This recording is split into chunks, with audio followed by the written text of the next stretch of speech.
জয় শ্রী হরি শ্রী বিষ্ণু নারায়ণ। সঙ্গে থাকুন। আজকের বিষয় খুব সুন্দর, খুব গুরুত্বপূর্ণ বিষয়। সামনেই জন্মাষ্টমী। আপনারা এতক্ষণে সকলেই জেনে গেছেন জন্মাষ্টমী কবে। তাও আমি বলে দিচ্ছি, 16ই আগস্ট শনিবার জন্মাষ্টমী।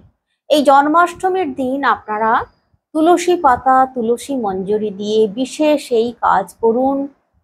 তার সঙ্গে বলে দেব, এই জিনিসগুলো কিনে আনুন, কিনে নিয়ে এসে এই কাজগুলো করুন। আপনারা যদি এই রকম ধরনের কোনো পশু পাখি এই দিন দেখেন, অত্যন্ত শুভ, সেগুলো বলবো। কিভাবে দেখবেন সেগুলো বলবো, কি করবেন সেটাও বলছি। সঙ্গে থাকুন। আশা করছি আপনারা ভীষণ লাভবান, উপকৃত, সমৃদ্ধ হবেনই হবেন। তো সঙ্গে থাকুন। আজকে প্রথম যে বিষয়টি সেটি বলছি আপনাদেরকে, তুলসী পাতা। এই জন্মাষ্টমীর দিন তুলসী পাতা ছিঁড়বেন না, তুলবেন না, আগের দিন তুলে রাখুন। বাজার থেকে যদি কিনে নিয়ে আসেন তাহলে চলবে। তুলসী মঞ্জরিও তাই। জন্মাষ্টমীর দিন আপনারা তুলসী পাতা 8টা, তুলসী মঞ্জরি নেবেন, চন্দন লাগিয়ে নেবেন। প্রথমে গঙ্গা জল দিয়ে ধুয়ে নেবেন, তারপর চন্দন লাগিয়ে নেবেন। চন্দন লাগিয়ে নিয়ে ভগবানের শ্রীচরণে অর্পণ করুন। আপনার গৃহে যদি মা লক্ষ্মী নারায়ণ থাকেন, রাধা কৃষ্ণ থাকেন, গোপাল থাকেন, শুধু কৃষ্ণের কোনো পিকচার বা মূর্তি থাকে, তাহলে অবশ্যই ভগবানের শ্রীচরণে অর্পণ করুন। রাধা বা মা লক্ষ্মীকে দেবেন না।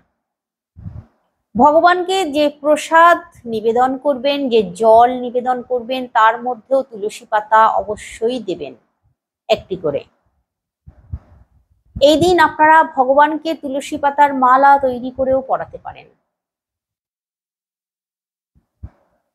এবার আপনাদেরকে যে বিশেষ জিনিস কেনার কথা বলবো, আপনাদের বাড়িতে যদি তুলসী পাতা, তুলসী গাছ না থাকে, তাহলে এই জন্মাষ্টমীর দিন তুলসী পাতা কিনে নিয়ে আসাও কিন্তু অত্যন্ত শুভ।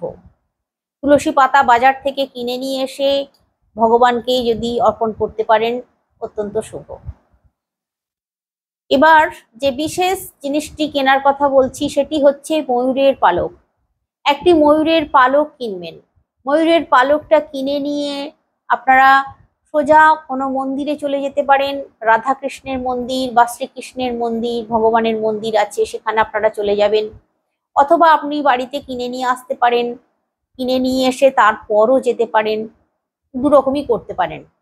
হয়তো যেখানে কিনতে গেছেন সেখানেই সামনাসামনি কোনো মন্দির আছে ভগবানের, চলে গেলেন, সেটাও করতে পারেন, কোনো অসুবিধে নেই তাতে। তো আপনারা ওই পালকটা নিয়ে মন্দিরে যাবেন। মন্দিরে গিয়ে ভগবানের শ্রীচরণে অথবা ভগবানের কাছে নিবেদন করুন, অর্পণ করুন। মন্দিরে দান করুন ময়ূরের পালক। অত্যন্ত শুভ ফল পাবেন। আপনারা যারা জন্মাষ্টমী ব্রত পালন করবেন, উপবাস রাখবেন, তারা বা যারা উপবাস রাখবেন না, তারা অবশ্যই তো নিরামিষ এদিন আহার করতেই হবে। এই দিন অন্ন গ্রহণ না করলেই বেশি ভালো হয় প্রত্যেকের জন্য, বাড়ির প্রত্যেক সদস্যদের জন্য। তাই আপনাদের প্রত্যেকের উদ্দেশ্যে বলছি, যদি আপনাদের কাছাকাছি ভগবানের মন্দির থাকে, রাধা কৃষ্ণের, রাধা মাধবের বা শুধু শ্রীকৃষ্ণের মন্দির থাকে, তাহলে অবশ্যই মন্দিরে যাবেন, মন্দিরে গিয়ে পুজো দেবেন, ভগবানের কৃপা লাভ করবেন। আর মন্দিরে যখন যাবেন তখনও অবশ্যই তুলসী পাতা, তুলসী মঞ্জরি নিয়ে যাবেন। সেখানে গিয়ে ভগবানের শ্রীচরণে অর্পণ করবেন। ভগবানের জন্য যে ভোগ প্রসাদ আপনারা নিয়ে যাবেন, সেই ভোগ প্রসাদেও তুলসী পাতা দিয়ে নিয়ে যাবেন অবশ্যই। আপনারা এই দিন আরেকটি জিনিসের কথা বলছি, কিনে আনা অত্যন্ত শুভ, সেটি হচ্ছে গোমতী চক্র। একটি গোমতী চক্র কিনে নিয়ে এসে মা লক্ষ্মীর শ্রীচরণের সামনে, মানে আপনার বাড়িতে যদি লক্ষ্মী নারায়ণ আছে বা মা লক্ষ্মী আছেন, শ্রীচরণের সামনে রেখে দিন। অবশ্যই গঙ্গা জল দিয়ে আগে ধুয়ে নেবেন, তারপর মা লক্ষ্মীর শ্রীচরণের সামনে রেখে দেবেন। এই জন্মাষ্টমীর দিন এই কাজটা করুন, অত্যন্ত শুভ ফল পাবেন। এরপর যে জিনিসটির কথা বলবো সেটি হচ্ছে বাঁশি। যদি বাঁশের তৈরি বাঁশি কিনতে পান তাহলে অত্যন্ত ভালো হয়। একটি বাঁশি কিনে নিয়ে আসুন এই জন্মাষ্টমীর দিনে। কিনে নিয়ে এসে আপনার বাড়িতে উত্তর অথবা পূর্ব দিকের দেওয়ালে ঝুলিয়ে দিন, রেখে দিন। বিশেষ করে আপনার বাড়িতে ছেলে মেয়ে যারা আছে, যারা পড়াশোনা করছে বা যারা চাকরি বাকরির পরীক্ষা দেবে, আমি তাদের সকলের জন্য বলছি, খুব ভালো ফল পাবেন। পড়াশোনায় অনেক বেশি উন্নতি করতে পারবে, সফলতা অর্জন করতে পারবে। যারা চাকরি বাকরির পরীক্ষা দেবে তারাও। এই বাঁশি জন্মাষ্টমীর দিনে কিনে নিয়ে এসে অবশ্যই আপনার উত্তর পূর্বের দেয়ালে রাখুন। বাঁশিটাকেও আপনারা গঙ্গা জল দিয়ে ধুয়ে নিতে পারেন, তারপর রাখতে পারেন। কারণ ওই বাঁশি হয়তো দোকান থেকে আনবেন, তো কেউ না কেউ বাজিয়েছে, এঁটো হয়ে গেছে। আপনারা যদি ধুয়ে নেন অথবা আপনার ঘরের পরিষ্কার জল দিয়ে ধুয়ে নেবেন, তারপর আপনারা আপনাদের দেওয়ালে রেখে দেবেন। উত্তর অথবা পূর্ব দিকের দেওয়ালে রাখবেন। এরপর আপনাদেরকে যে জিনিসটা কেনার কথা বলবো, আপনাদের যদি মনে ইচ্ছা থাকে যে আমি লাড্ডু গোপাল গৃহে আনবো, তাহলে এই জন্মাষ্টমীর দিনটা জানবেন অত্যন্ত শুভ। বা আপনার গৃহে ভগবানের পিকচার নেই, মূর্তি নেই, বা নারায়ণের পিকচার বা মূর্তি নেই লক্ষ্মী নারায়ণের, তাহলে আপনারা এই দিন, এই জন্মাষ্টমীর দিন আপনারা এরকম পিকচার কিনে নিয়ে আসতে পারেন। এটাও অত্যন্ত শুভ মানা হয়। শাস্ত্রেও বিধান দেওয়া আছে, জন্মাষ্টমীর দিন গৃহে ভগবানের ছবি কিনে নিয়ে আসা অত্যন্ত শুভ। এরপর আপনাদেরকে একটি বিশেষ কথা বলে দিচ্ছি, তুলসী গাছের গোড়ার মাটি এই অনামিকা আঙুল দিয়ে নেবেন, নিয়ে আপনার গৃহের প্রত্যেক সদস্যর কপালে লাগিয়ে দেবেন এই জন্মাষ্টমীর দিন। অত্যন্ত শুভ ফল পাবেন। যে যা কাজ করছেন সেই কাজে সফলতা অর্জন করতে পারবেন। যারা লেখাপড়া করছে, যারা ব্যবসা বাণিজ্য করছে, যারা চাকরি বাকরি করছে, প্রত্যেকে আমার কথা মিলিয়ে নেবেন। অবশ্যই এই কাজটা করবেন, কিন্তু স্নান সারার পর এই কাজটা করতে হবে। কপালে লাগিয়ে দিতে হবে মাটি তুলসী গাছের।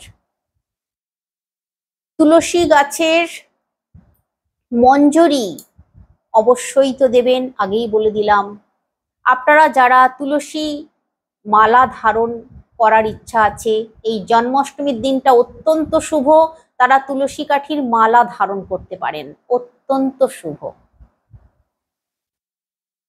এবার আমি আপনাদেরকে বলবো কটা গাছ গৃহে এই জন্মাষ্টমীর দিন লাগানো অত্যন্ত শুভ মানা হয়, সেই গাছগুলোর কথা বলে দেব। বিশেষ করে কেন বলছি আপনাদেরকে এই গাছগুলো রোপণ করার কথা, এই শ্রাবণ মাসে জন্মাষ্টমী পড়েছে, এটা কিন্তু খুবই বিরল। তাই এই শ্রাবণ মাসে যেহেতু জন্মাষ্টমী পড়েছে, তাই এই জন্মাষ্টমীর দিন অবশ্যই এই বছর এইরকম দিন কিন্তু আপনারা আর পাবেন না, কবে পাবেন আবার তার ঠিক নেই। তাই আপনারা এই গাছগুলো আপনাদের গৃহে অবশ্যই রোপণ করুন। আপনার বাড়িতে যদি তুলসী গাছ থেকেও থাকে তাহলেও আরো একটা তুলসী গাছ রোপণ করুন। এরপর যে গাছটার কথা বলবো সেই গাছটা হচ্ছে হলুদ গাছ। দেখুন, হলুদ রং ভগবান শ্রীকৃষ্ণের অত্যন্ত প্রিয়, হলুদও অত্যন্ত প্রিয় ভগবান শ্রীকৃষ্ণের। তাই আপনারা এই জন্মাষ্টমীর দিন একটি হলুদ গাছ আপনাদের গৃহে লাগাতে পারেন, খুব ভালো ফল পাবেন। তাছাড়া হলুদ সর্ব পুজোয় লাগে, আর এই জন্মাষ্টমীর দিনটা অত্যন্ত শুভ পবিত্র দিন। বিশেষ করে এই যে শ্রাবণ মাসে জন্মাষ্টমী পড়েছে, শ্রাবণ মাসে আবার মহাদেবের মাস, তাই অত্যন্তই শুভ হয়ে গেছে এই মাসটা, অত্যন্ত পবিত্র হয়ে গেছে এই মাসটা। এই কাজগুলো আপনারা করুন, এই হলুদ আপনারা রোপণ করুন। আর যখন এই হলুদ আপনাদের গাছে হবে তখন ওই হলুদ আপনারা গণেশ ঠাকুরকে নিবেদন করবেন, এটাও আপনাদেরকে বলে দিলাম, প্রথম হলুদটা। এরপর যে গাছটার কথা বলবো সেই গাছটা হচ্ছে মানি প্ল্যান্ট গাছ। এই জন্মাষ্টমীর দিন যদি পারেন একটি মানি প্ল্যান্ট গাছ আপনার গৃহে রোপণ করুন, লাগান, খুব ভালো ফল পাবেন। এবার যে গাছটার কথা বলবো সেই গাছটা হচ্ছে সাদা ফুলের গাছ। সাদা, যে কোনো সাদা ফুলের গাছ, টগর ফুলের গাছও হতে পারে, পয়সা ফুলের গাছও হতে পারে, কিন্তু কেতকী ফুলের গাছ লাগাবেন না। গৃহে কেতকী ফুলের গাছ না লাগানোই ভালো। কেতকী ফুল মহাদেবের পুজোয় তো একেবারেই ব্যবহার করা যায় না। আর বাড়িতে আশা করছি মহাদেব আছেন, ভুল করে হয়তো ওই ফুল মহাদেবকে অর্পণ করবেন, তাহলে হিতে বিপরীত হবে। তাই কেতকী ফুল গাছটা লাগাবেন না। কেতকী ফুল সাদা ফুল, এই গাছটা বাদ দিয়ে যে কোনো সাদা একটি ফুলের গাছ, কৃষ্ণের অত্যন্ত প্রিয় ফুল, এই সাদা ফুল আপনারা আপনাদের বাড়িতে লাগাতে পারেন, খুব ভালো। একটি জবা ফুলের গাছ, কৃষ্ণ কালী, মা কালীর শ্রীচরণে অর্পণ করা হয় এই লাল জবা ফুল। তাই এই লাল জবা ফুলের গাছ এই জন্মাষ্টমীর দিন, এই শ্রাবণ মাসে, এই বছরে আপনারা আপনাদের গৃহে লাগান। প্রথম যে ফুলটা হবে সেই ফুলটা দেখবেন যেন নষ্ট হয়ে না যায়, সেই ফুলটা আপনারা মা কালীর শ্রীচরণে অর্পণ করবেন। আমার কথা আপনারা মিলিয়ে নেবেন, এই যে গাছগুলো আপনারা জন্মাষ্টমীর দিনে বসাবেন আপনাদের গৃহে, এই গাছ খুব তাড়াতাড়ি বৃদ্ধি পাবে, ফুল পাতায় ভরে যাবে দেখবেন। আর যেগুলো আমি বললাম এই উপায়গুলো করবেন, করলে আপনাদের জীবন থেকে সমস্ত বাধা বিঘ্ন দূর হয়ে যাবে। এবার আপনাদেরকে বলবো বিশেষ কয়েকটি পশু পাখির কথা। ভগবান শ্রীকৃষ্ণের এই পশু পাখি খুব প্রিয়। এই পশু পাখিদের উনি অনেক নামও দিয়েছিলেন। আর এই যে পশু পাখি, এই জন্মাষ্টমীর দিনে যদি আপনারা দর্শন পান, যেভাবেই হোক অত্যন্ত ভালো জানবেন ভগবান শ্রীকৃষ্ণ আপনাকে কৃপা করছেন, আপনার সুদিন আসবেই আসবে, আপনার গৃহে অর্থ কষ্ট থাকবে না, আর আপনার গৃহে শান্তি বিরাজ করবে, আপনার গৃহের মানুষজনেরা সুস্থ নিরোগ শরীরে থাকতে পারবে। যদি আপনি ভাগ্যবান হয়ে থাকেন, ভাগ্যবতী হয়ে থাকেন, অবশ্যই আমি যে পশু পাখিগুলোর কথা বলছি তাদের দর্শন পাবেনই পাবেন। প্রথম যে পাখিটির কথা বলবো সেটি হচ্ছে ময়ূর। আপনারা হয়তো ভাবছেন যে ময়ূর দেখতে পাওয়া কি অত সহজ, দেখতে পেয়ে যাব?